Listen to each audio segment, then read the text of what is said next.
Ce qui m'attirait, c'est le mélange des deux, le Shindai et la peinture, voir qu'est-ce que je pouvais découvrir à travers qu'est-ce que le premier, le Shindai, pouvait enclencher dans un but précis d'essayer de ralentir le mental pour laisser monter l'inspiration de la peinture de l'intérieur.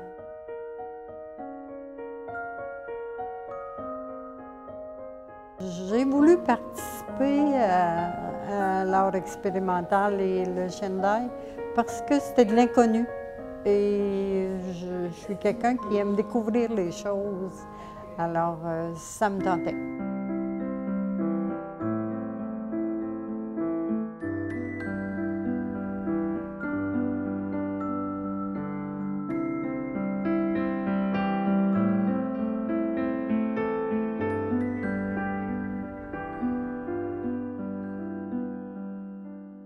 Ce que j'ai vraiment découvert dans le cours de Shindai, c'est le laisser aller, le lâcher prise, avoir le temps de relaxer, le prendre, puis aussi me rendre compte que ce temps-là, pour moi, c'est beaucoup d'énergie pour le reste de la semaine pour pouvoir continuer, puis je vais continuer à le faire chez moi, c'est sûr.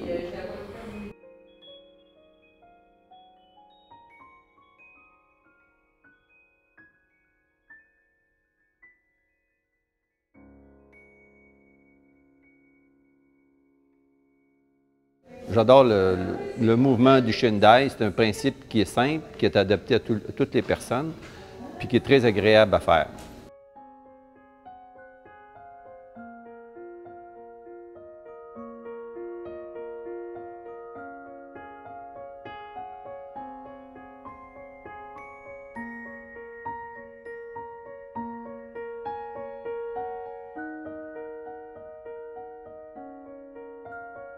Souvent, dans les enseignements de sagesse, on dit que oui, c'est excellent de faire de la méditation, que c'est bon d'en faire, mais qu'un des buts ultimes, c'est d'être en méditation active. Donc, pour moi, ce que ça m'apporte, c'est cette espèce de transition-là entre la vie tumultueuse puis la grande intériorité.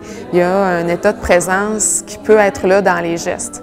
Donc, quand on fait la routine de Shindai, ça nous centre, ça équilibre vraiment. Puis ensuite, quand on va dans l'art, bien là, il y a du mouvement, il y a de la composition, il y a de la création. Donc, ça m'aide à faire ce petit pas-là vers plus de présence méditative au quotidien.